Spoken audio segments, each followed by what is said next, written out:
नमस्कार. ठरलं तर मग ह्या मालिकेच्या भागामध्ये आपण पाहत आहोत सायली ज्या वेळेला तिला सत्य कळतं की ती तन्वी आहे आणि मधुबनकडनं त्या गोष्टीचा इशाराही मिळाल्यानंतर तिला कन्फर्म झालं की तीच तन्वी आहे.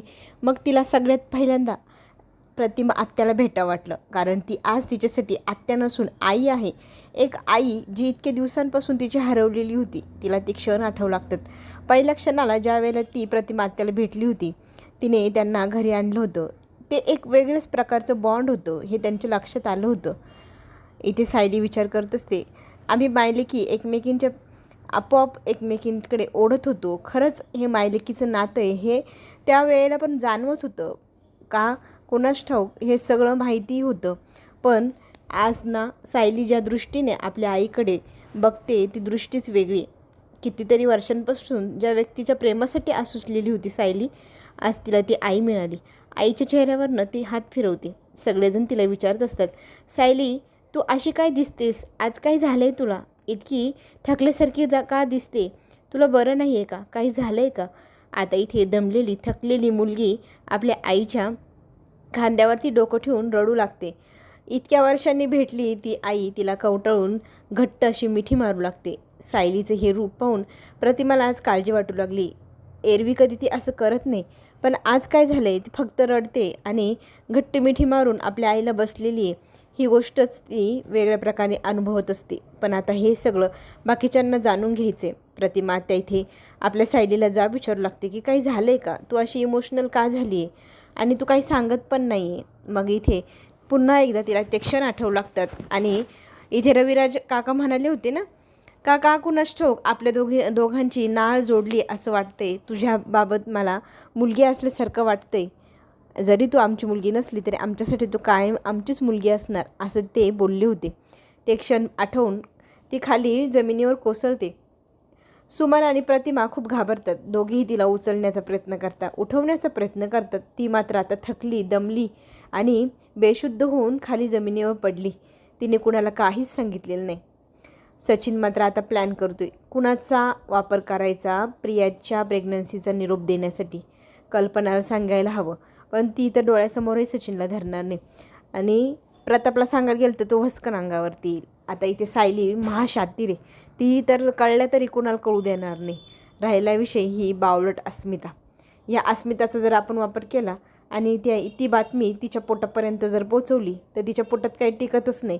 तिला सगळ्या गोष्टींचा बोबाटा करायचा सवय आहे. त्याप्रमाणे त्या गोष्टीचं पण ती लगेच बोबाटा करून टाकेल. पोटात तर काय ठेवणारच नाही. ठरलं तर मग आता इथे सचिनने ठरवले सगळ्यात पहिले अश्विनच्या बाळाची आई प्रिया होणार आहे. ही बातमी आपण अस्मिताच्या कानापर्यंत पोचवायची. तिच्या पोटात ती बातमी टिकणारच नाही, 100% खात्री त्याला.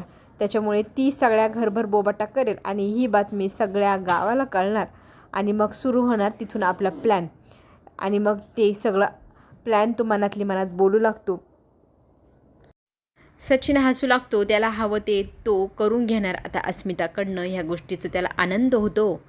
कल्पना आलेली असते आणि म्हणू लागते की आम्हाला वाटले एव्हाना सायली पोचली आहे म्हणजे व्यवस्थित असेल, पण सायलीच्या बाबतीत एवढं सगळं होऊन गेलं का, कसं झालं, कसलं टेन्शन घेतलं तिने काहीच कळेना.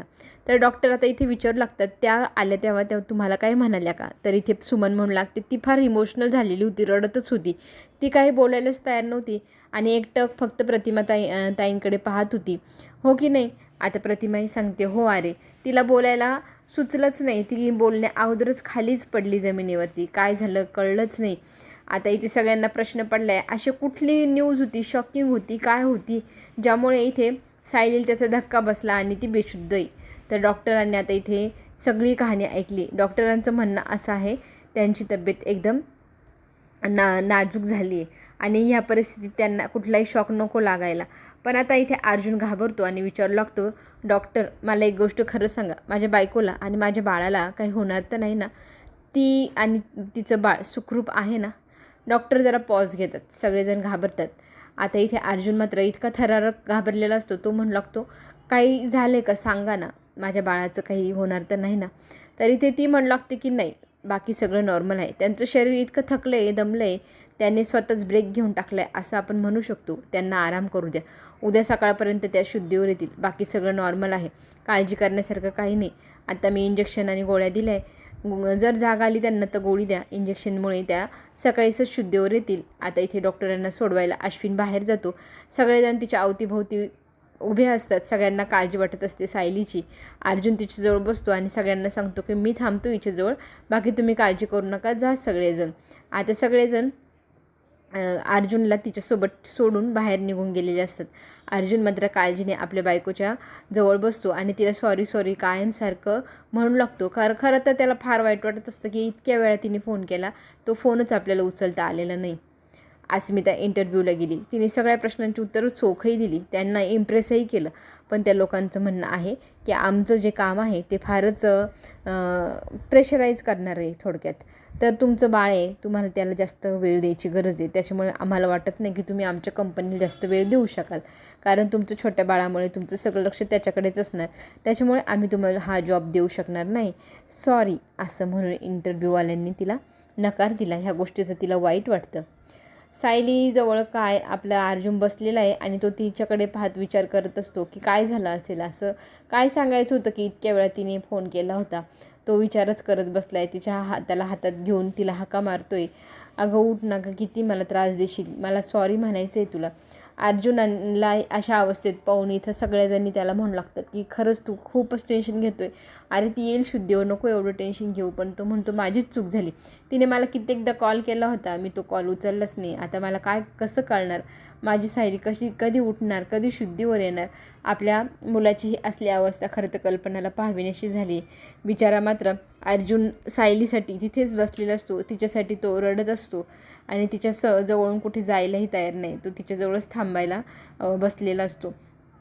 आपण इकडे पाहतोय आपली अस्मिता जरा इमोशनल होते तर सचिन तिला आपला चैतन्य तिला समजवतो, तिच्या मनाला उभारी देतो. एक नाही तर अनेक संधी पुढे मिळेलच, आत्ता तरी तू तुझ्या बाळाकडेच लक्ष दे, कारण त्याला तुझी सगळ्यात जास्त गरज आहे, नको तू एवढा विचार करू. पण तिचं म्हणणं असतं की मला घरच्यांना जास्त माझा लोड नाही टाकायचा. तर तो म्हणतो कसला आलाय लोड आणि कसला काय, तू कधी एवढे विचार करायला लागली आहेस गं, तू आत्ता तरी फक्त बाळाचा विचार कर ना, मग पुढे भरपूर आयुष्य आहे, तुला का पैसे कमवायला, तुझं स्वतःचा आणि बाळाचा विचार करायला. पण इथे काही केलं अस्मिता स्वतःचं मतच सोडायला तयार नाही. तिला ना फक्त आता तिच्या पायावर उभं राहायचं एवढंच पडलेलं आहे. त्यामुळे बाळाला सोडून जायला सुद्धा ती 1 मिनिटासाठी तयार आहे. पण कल्पना मात्र बाळाला सांभाळायला तयार नाही. तू कुठेही जा, तुझ्या बाळाला घेऊन जा, या मतावरती ठाम आहे. तितक्यात ना कॉल येतो एमर्जन्सीचा चैतन्यला. चैतन्य फोन करून मग विचारू लागतो. तरी ते त्याला कळलेलं असतं की आपली जी सायली आहे तिची तब्येत अशा प्रकारे बिघडली. तर सगळेजण आता त्या दिशेने त्यांच्या घरी जायला निघालेले असतं.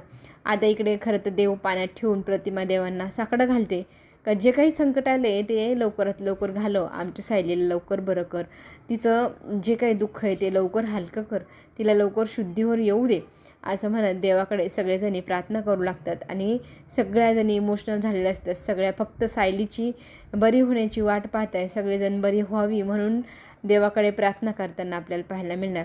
अश्विन, चैतन्य आणि अर्जुन हा सारखा सायलीजवळ बसलेला असतो. तर अर्जुन रडत असतो तर चैतन्य त्याची समजूत काढतो, त्याला शांत करतो. आता इथे आपली सुमन काकू येते आणि ती ना आपल्या गणपती बाप्पाची मूर्ती ही सायलीच्या उशीजवळ म्हणजे बाजूच्या कॉर्नरला ठेवते, हळदी कुंकू लावते, तिला बरं वाटावं, देवाचा आशीर्वाद मिळावा. आणि मग ती ठेवून म्हणते की आम्ही सगळ्यांनी प्रार्थना केली देवाकडे, लवकरच ती शुद्धीवर येईलच. अर्जुन बाळा तू काळजी नको करू. अर्जुन म्हणतो हो ठीक आहे. तर खरं तर तो इमोशनल झालेला असतो. आता देवाकडे तो पाहत असतो, थोड्या वेळ सायलीकडे पाहत असतो आणि आपली सायली शुद्धीवर यावी याच्यासाठी तो देवाकडे पाहून प्रार्थना करू लागतो. आता इकडे रविराज काकांचा कॉल येतो. ते विचारू लागतात की काय झाले, काय सिच्युएशन आहे. अश्विन त्याच्या पद्धतीने सगळं काही रविराज काकाला सांगू लागतो. तर तू घाई येऊ नको, एवढी काही एमर्जन्सी नाही, आम्ही सगळेजण इथे आहोत आणि टेन्शन घेऊ नकोस, तू सकाळपर्यंत पोचशीलच, तोपर्यंत ती शुद्धीवरही येईल. कल्पना इथे अर्जुनशी बोलायला जाते की 2 घास तरी खा. पण अर्जुन म्हणतो नाही, माझी सायली जोपर्यंत शुद्धीवर येत नाही तोपर्यंत मी काही खाणारही नाही, पिणारही नाही. सगळ्यांच्या हट्टाला तो जास्तच हट्टीपणा करतो आणि सगळ्यांना नकार देतो. आणि आता तो सगळ्यांना म्हणतो तुम्ही सगळेजण जाऊन झोपा, आता मी माझ्या बायकोजवळ इथे थांबतो, तिची पुरेपूर काळजी मी घेतो, तुम्ही कोणी टेन्शन घेऊ नका, सगळेजणी जा बरं. तर इथे कल्पनाला अश्विन घेऊन जातो की चल थोडा आराम तू पण करायला हवा. सुमनलाही पाठवते प्रतिमा आणि देवाची प्रार्थना करते आणि म्हणते की देवा लवकर शुद्धीवर येऊ दे आमचे बाळ सायलीला. तरी ती सायलीसाठी सगळेजण प्रार्थना करून निघून जातात. आता इथे खोलीमध्ये फक्त अर्जुन आणि सायली असतात. अर्जुन मात्र ते क्षण आठवू लागतात ज्या क्षणाला सगळ्यात पहिल्यांदा त्याला समजलं होतं की तो बाबा होणार, सायली आई होणार. त्याला किती आनंद झाला होता, कितीतरी स्वप्न दोघांनी मिळून पाहिली होती. ते सगळे क्षण त्याच्या डोळ्यासमोर असे झरझर जात असतात. त्या सगळ्या क्षणात आपली सायली त्याला आठवत असते. सायलीचं ते हसणं, सायलीचं ते बोलणं, त्या सगळ्या गोष्टी तो आठवून इमोशनल होतो. आणि मग नंतर त्याचं लक्ष गणपती बाप्पांच्या मूर्तीकडे जातं. मग गणपती बाप्पांच्या मूर्तीला पाहून तो म्हणू लागतो, देवा माझ्या सायलीला लवकर बरं कर, तिला लवकर शुद्धीवर येऊ दे. आणि देवाला तो सांगू लागतो की माझ्या सायलीशिवाय मला अजिबात करमणार नाही, तिच्याशिवाय मी राहूच शकणार नाही. तिचं ही असली अवस्था माझ्याच्याने पाहावी अशी झाली आहे. लवकर तिला उठव, लवकर बरं कर, अशी देवाकडे साकडं घालून त्याने प्रार्थना केलेली असते. बघता बघता रात्र उजळली आणि सकाळ झाली. सगळेजण वाट पाहत होते सायलीची शुद्धीवर यांची. सायली शुद्धीवर आली. सायली आता सगळ्यांकडे पाहू लागते. तुम्ही सगळेजण असे का पाहताय? तर तिला सांगितलं जातं की तू रात्रभर शुद्धीवर नव्हती, काय झालं असं? तर ती सांगू लागते की मी मधुभाऊंकडे गेले, तिथे मी काही गोष्टी मधुभाऊंला ऐकवल्या, टेप रेकॉर्डिंग ऐकवलं. शुभम करुती असते ती लहानपणीची तन्वीची, ती पण मी मधुभाऊंला ऐकवली. मधुभाऊंना मी विचारलं, मला सतत वाटायचं की हा आवाज माझाच आहे लहानपणीचा, माझा आवाज सारखं वाटायचं. तर मी त्या प्रश्नाचं उत्तर आता मधुभाऊंकडे मागितल्यानंतर मधुभाऊंनी मला सांगितलं, डोळ्यांनी होकार दिला. मधुभाऊंनी मला सांगितलं का तुमची हरवलेली तन्वी म्हणजेच मी सायली म्हणजे मीच तन्वी. कारण आज मला सत्य कळाले, ते सत्य मला तुम्हाला सगळ्यांना सांगायचं होतं. मधुभाऊंनी स्वतः सांगितलं की मीच तन्वी आहे. आता तुम्ही ज्या तन्वीला शोधताय तिचा शोध तुमचा पूर्ण झाला आणि माझ्या आईवडील मला मिळाले, या गोष्टीचा पण आनंद मला खूप झाला आहे, असं म्हणत इथे सायली सगळ्यांशी स्वतःचं मनातलं मनोगत व्यक्त करते. आता इथे आपल्याला पाहायला मिळणार की सगळेजण तिच्यावर खूप रागवतात. आता सगळेजण चिडलेले असतात. प्रत्येक वेळेला ह्याच गोष्टीचा बाऊ करण्यात येतो आहे आणि ह्याच गोष्टीचा वापर करून प्रत्येकजण प्रत्येकाच्या भावनांशी खेळत आहेत. तर इथे प्रतिमात्या सायलीला म्हणू लागते की मला नव्हतं वाटलं तू पण अशीच आमच्या मनाची जी काही परिस्थिती ती तू खराब करशील. आणि खरं तर तुझ्याकडनं अशी अपेक्षा नव्हतीच सायली, तू आमच्या मनाशी आमच्या भावनांशी खेळतेस, स्वतःला तन्वी म्हणवून घेतेस. रविराजही तेच म्हणतो. रविराज म्हणतो की किती वेळा सांगितले मला असे गोष्टी बोलायच्याच नाही, आता तुम्ही आमच्या भावनांशी का खेळतात? आम्ही तर तुला खूप चांगलं समजत होतो, पण तू तर तशीच निघालीस. तूही आमचा वापर करून आमच्या घरात घुसण्याचा, आमच्या प्रॉपर्टीवर डोळा ठेवण्याचा विचार करते का, असं रविराज चक्क तिला म्हणतो. तिला फार वाईट वाटतं, दुःख वाटतं. आता ती घर सोडून तिथून निघते आणि मंदिरात जाते. तिच्या मागोमाग अर्जुनही जातो. आता अर्जुनला ती सांगू लागते की सगळं सांगितल्यानंतर तिने एकूण एक खडा सांगितला आणि अर्जुनला त्या सगळ्या गोष्टींवर आता विश्वास बसतो आणि तो सॉरी म्हणतो की तुझ्यावरती आम्ही विश्वास ठेवला नाही, मला तुझ्यावर पूर्णपणे विश्वास आहे, खरंच तू माझी तन्वीच आहे. आणि मग आपण आता दोघंजण मिळून असे पुरावे शोधूया ज्याने सगळ्यांना कळेल की तूच खरी तन्वी आहे. तर चला, ठरलं तर मग आता आपली सायली सगळ्यांचं मन कसं जिंकेल आणि कसं सिद्ध करेल की मीच तन्वी, हे सगळं काही पाहण्यासाठी आपण पुन्हा भेटूया. तोपर्यंत घेऊ छोटीशी विश्रांती.